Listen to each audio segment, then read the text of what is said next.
gamers, um, dreamers, and the like. I guess whatever. Anyway, this is Artist Poet. Yes, that's right. I have pretty much kind of gotten away from the idea that I'm ever going to get my gamer tag Hako back. Which kind of falls into the theme of what I want to talk a little bit about today. I hope I'm not shouting too much. I'm on table mic because my head is kind of like, congestion is really doing some fun things with me today. So I'm in Minecraft. We're going to ask some big questions in Minecraft.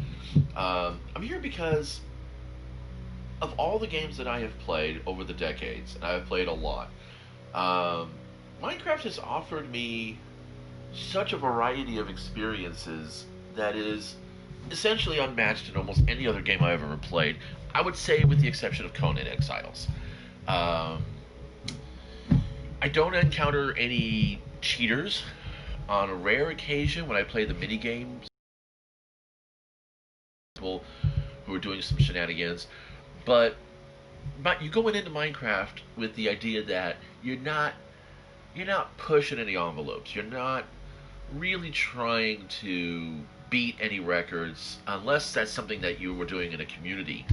Um, there is a leaderboard. There was a leaderboard in Java Edition. I don't know if there is anymore in Bedrock. We'll have service here eventually. My friends are not playing, but let's go to Silly World. Let's make sure we've got everything set up in this one. Let's see. I've been playing on hard. No, I've been playing on peaceful mode. That would explain some bullshit. This is not a this is not a world that I'm really all that. I'm testing this basically.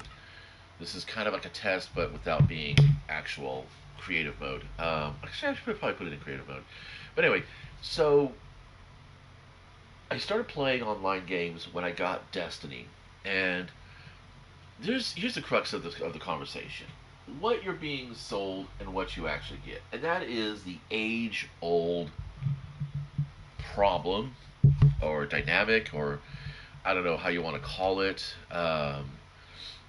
Because you get sold a lot of different things, but what you actually end up with in the end is most times not exactly what you really wanted. Um, in the case of Destiny 2, it really kind of is that.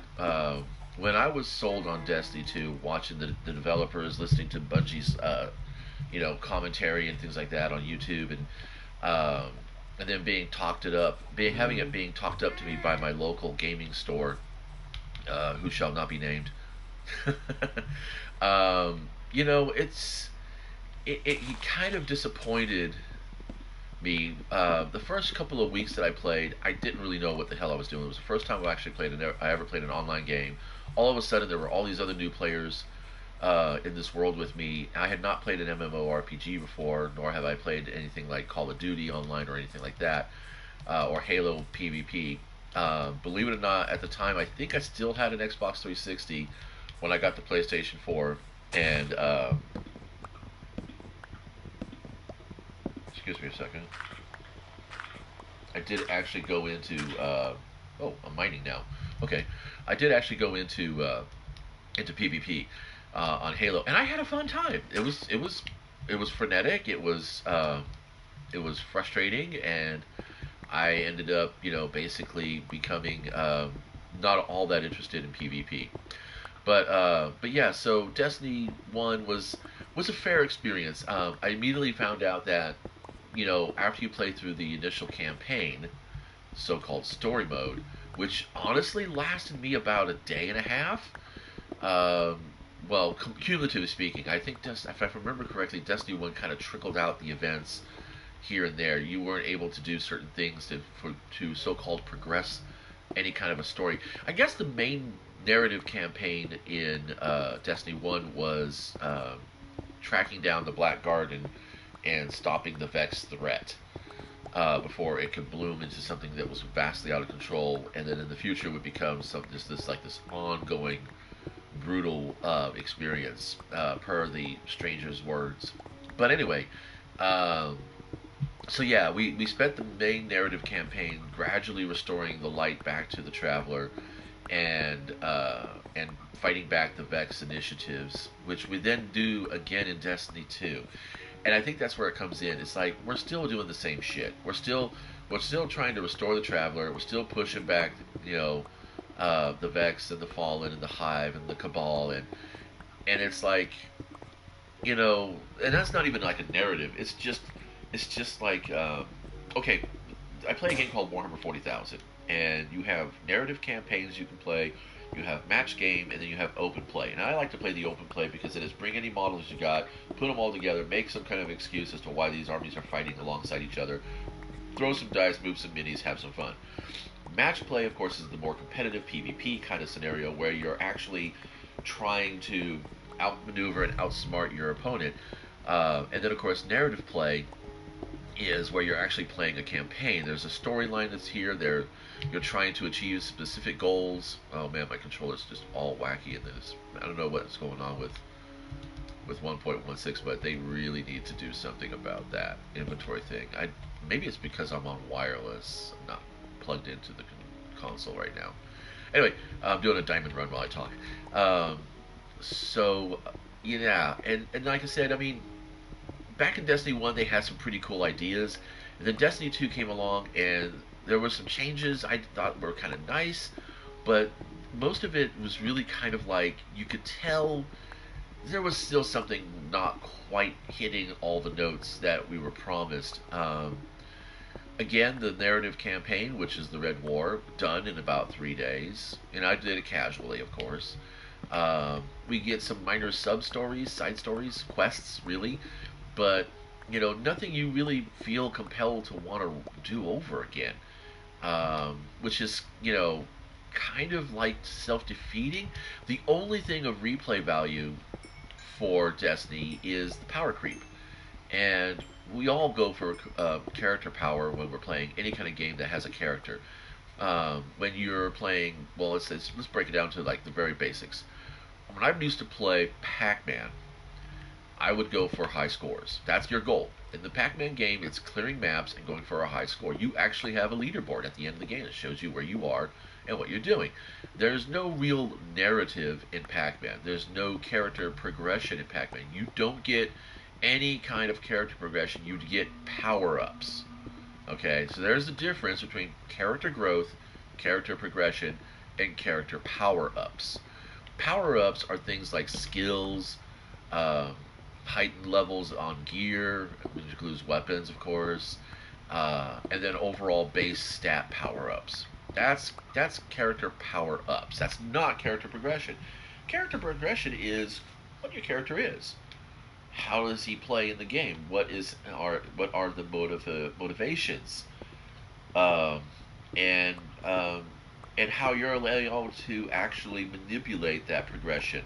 So character progression could also be a little bit about the power ups, but I mean power ups are kind of like temporary. They're fleeting. They go away after a while. Character progression is the shit that stays around.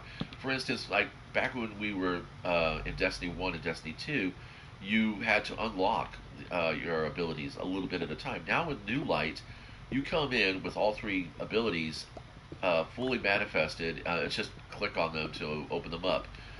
You don't have to earn them. You don't have to seek out resources to grow them. You don't have to do experiences to understand them. You're given all this power, and you're just expected to just dive in and do the content. And you know, that's the thing, is that Destiny's overall, the entirety of Destiny 1 and Destiny 2's content really does break down to what my brother and I used to call the original dungeon crawl. Uh, Break in the room, kill the monster, take the treasure.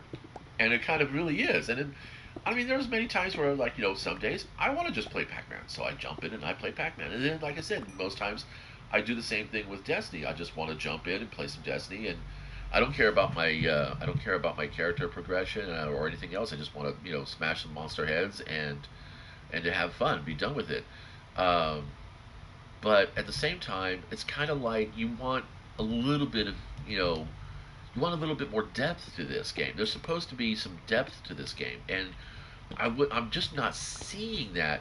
And now on the horizon, we have this new ability that's coming. There's been the speculation about we'll have to make a choice uh, to go the way of the Drifter and Eris Morn, where we basically either heavily modify our Ghost or we don't even use the light anymore.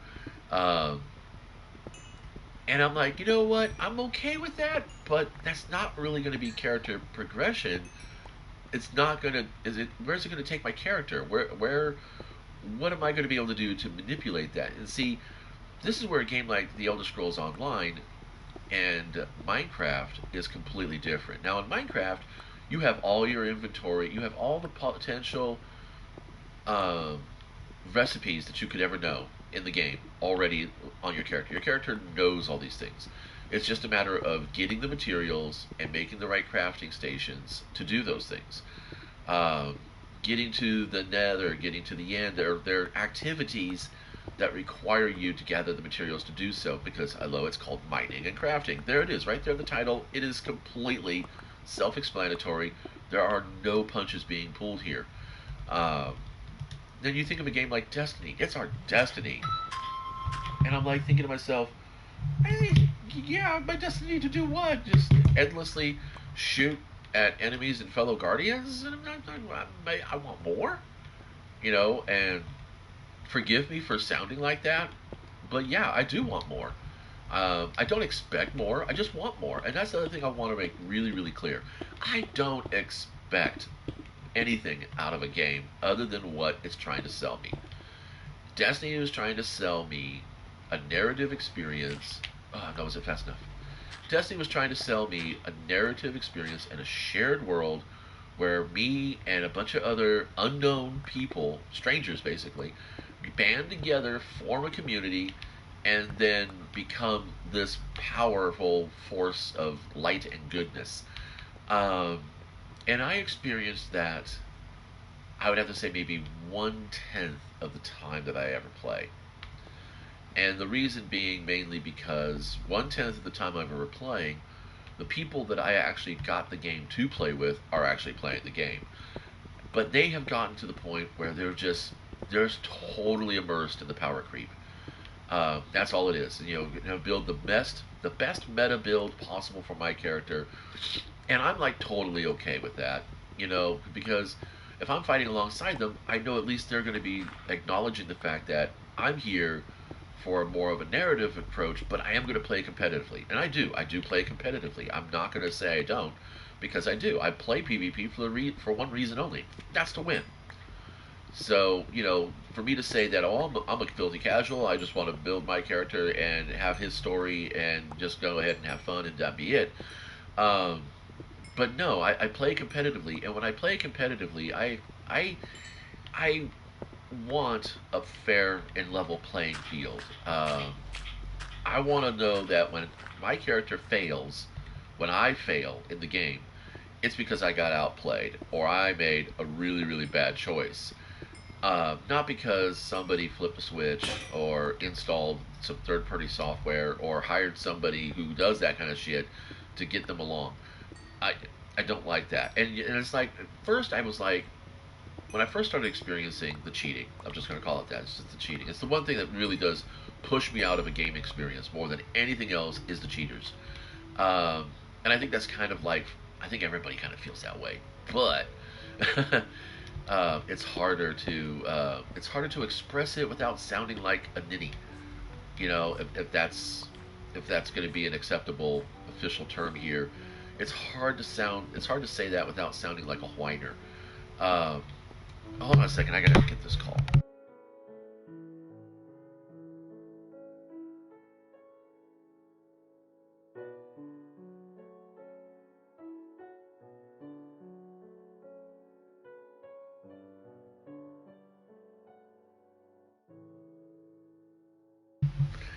The problem is that recently Destiny has been feeling like PvP is just a RNG grind. You're either going to get a good lobby with a nice connection and fair players, or you're going to get a jank lobby with either a bad connection or people who are exploiting that bad connection.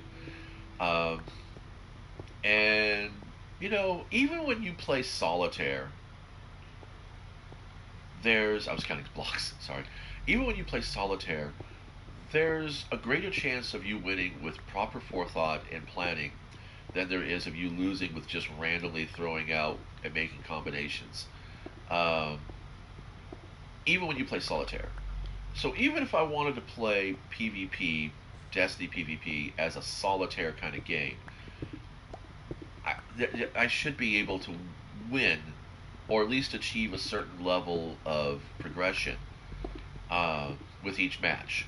You know, it shouldn't be 1 out of 5 games I win, and therefore I take 5 times as long to get to glory rank, whatever, to unlock this weapon that I want to add to my character's inventory, which, by the way, does not progress my character.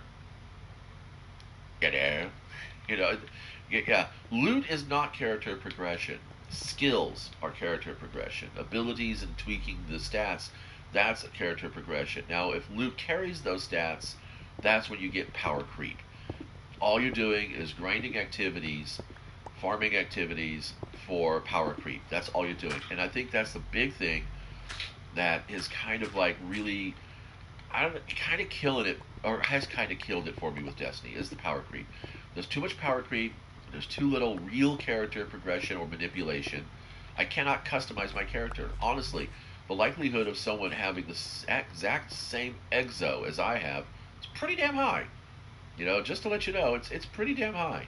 Um, and you know, and I'm not saying like the exact same look on my exo, but running with the same stats, running with the same abilities, running with the same armor. I mean, you've only got three major classes. You got 3 major classes, 3 subclasses, and then 3 ability trees. That's 9. That's 27 separate actual skill trees that you can combine with your fire team. Now that's the thing. Destiny is all about playing in a fire team. It really is. It's not a game you can solo, and because it is a shared world shooter. But here's the thing: The Elder Scrolls Online is an MMORPG, but I can solo a great majority of the base game content. Destiny 2, you can't do that. Destiny 1, you can't do that. You really can't solo the majority of the base game content.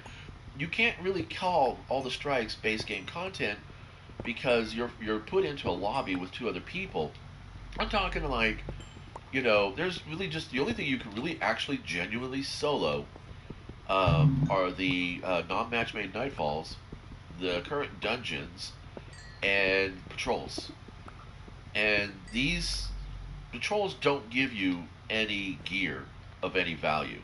Okay, um, patrols don't do that. Patrols won't give you will only give you glimmer, planetary materials, and maybe some weaponsmith stuff. Basic materials. Honestly, it's it's nothing really to speak of. I'm gonna get this lapis lazuli with the expectation that I'll eventually get some fucking lava so I can make some obsidian. I found diamond, by the way, guys. Just want to share that real quick with y'all. All right, so we're just gonna go close out this little niche, except for right there. There we go. All right, so that's what I'm looking for. I'm looking for some diamond, but now it's time to get some food in my character and in me. Okay, we're done there. All right, that's good. Let's see, what level am I at? I'm gonna need 52 ladders, and I don't think that's gonna be enough for that. So we'll save the wood.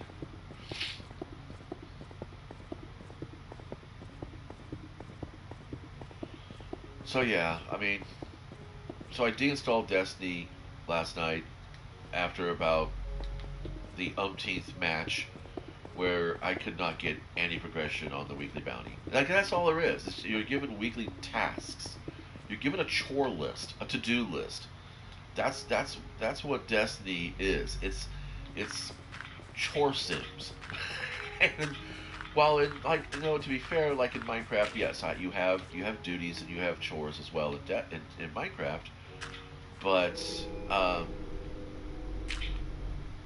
the the idea in Minecraft is that you're not just mindlessly grinding out stuff. I don't know. It just feels mindless in Destiny. That's all I gotta share.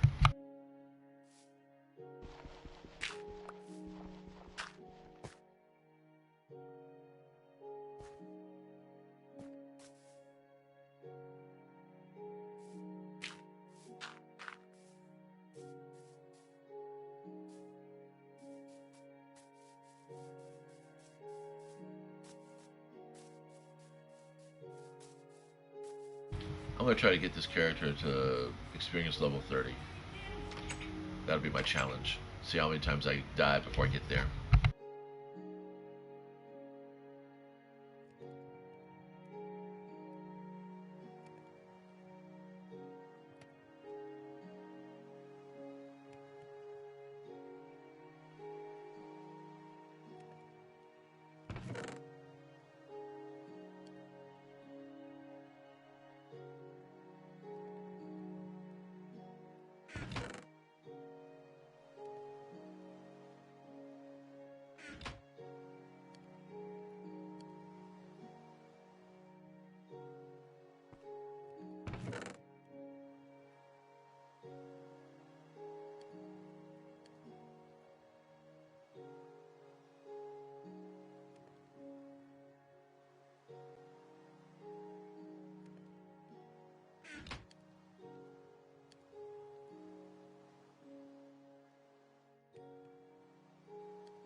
Just to let you know, a wandering trader does spawn on this map, but and he offers pumpkins for emeralds, which is great.